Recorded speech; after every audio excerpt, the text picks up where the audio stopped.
So with that, I'll turn it over to Ron Milligan. Thank you.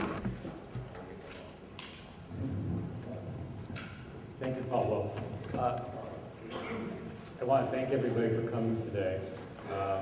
The last few years have been pretty difficult time to operate the CDP. It's a very challenging period. We've seen the challenges of dry watersheds, low flows, endangered species issues. My staff has worked very, very hard, not only to operate the CDP, but to coordinate the operations of the CDP with the State Water Project and other projects on the San Joaquin, to be able to get as much water out of the system as we can.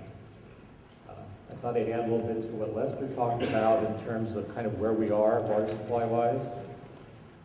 The good news is coming into this particular water year, the 1st of October, we're probably about 500,000 acre-feet better than the previous year for the CDP.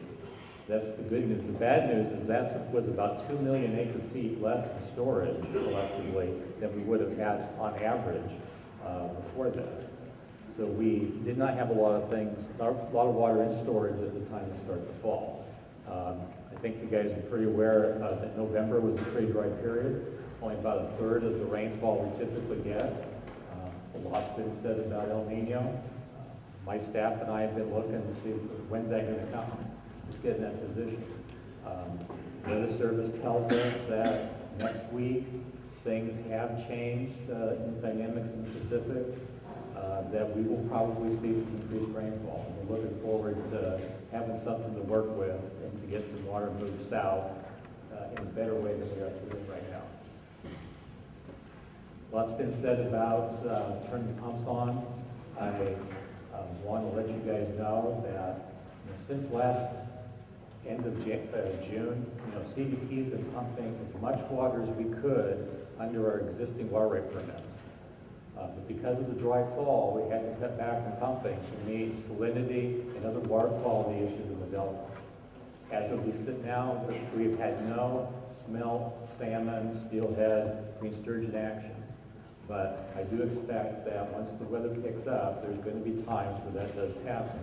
And I just want you all to know that my staff and I work hand in hand, day to day, with NOAA Fisheries and Fish and Wildlife Service to ask, is there a different way that we could operate to get the same protection?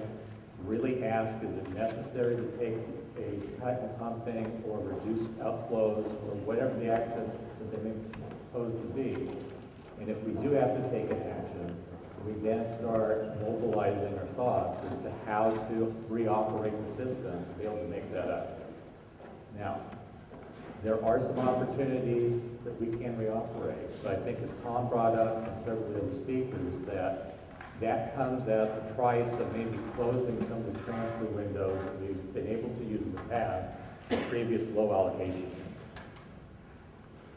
Snowpack in the Sierra, particularly the northern central Sierra, where a lot of the water that leaves the CDP comes from, as it sits today, is only about 70% of water content. We need to really catch that up, but we're going to be having a very, very hard struggle getting allocations out early and getting to the point where we can show some water to allocate through this allocation process.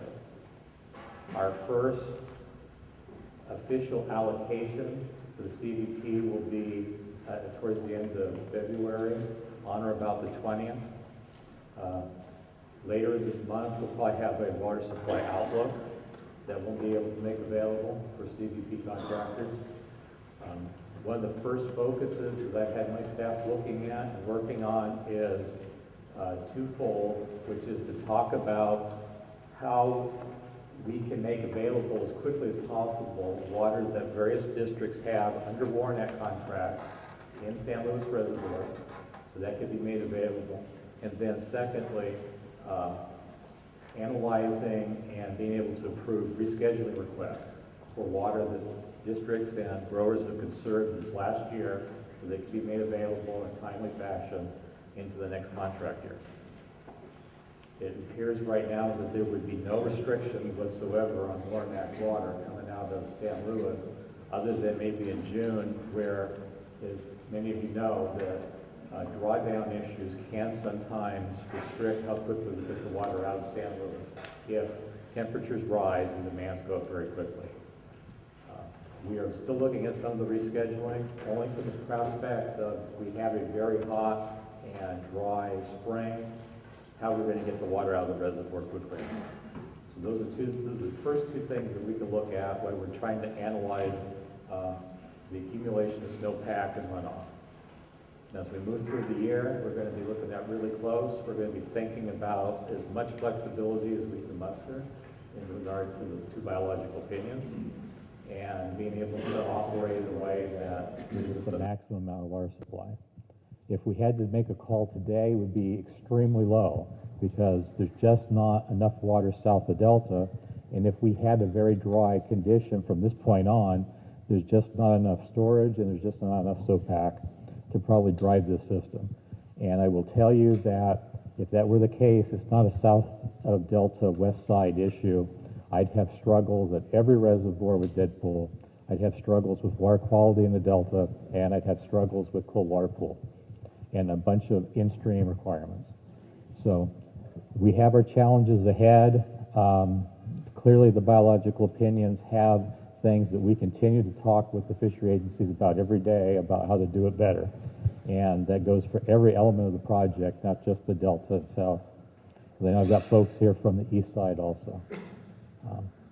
At some point, I'm sure that we'll have a chance to do some questions and answers. One other thing that we're committed to as the operations group is probably in late February, we're going to commit to have a fairly long workshop in Sacramento for district manager level folks to go over some of the more finer points and details of the biological opinions, how those relate to Delta operations and project operations overall, and talk about in more detail how the water year is shaping up. We're going to have a number of briefings, conference calls. We want to give people the information as quickly as they can so they can make decisions about how to run their business and start thinking about transfers. And I can tell you that given the allocation numbers that will come out, even with a wetter scenario with hydrology, transfers will be a high focus, and that all comes back to the folks that I work with day in, day out at the Department of Water Resources and my group, is to try to orchestrate and direct traffic through the Delta pumping plants during the summer to make that work. As I said, I'll be able to answer questions later on because I'm sure there might be some. Thank you. Thanks, Ron. I appreciate that.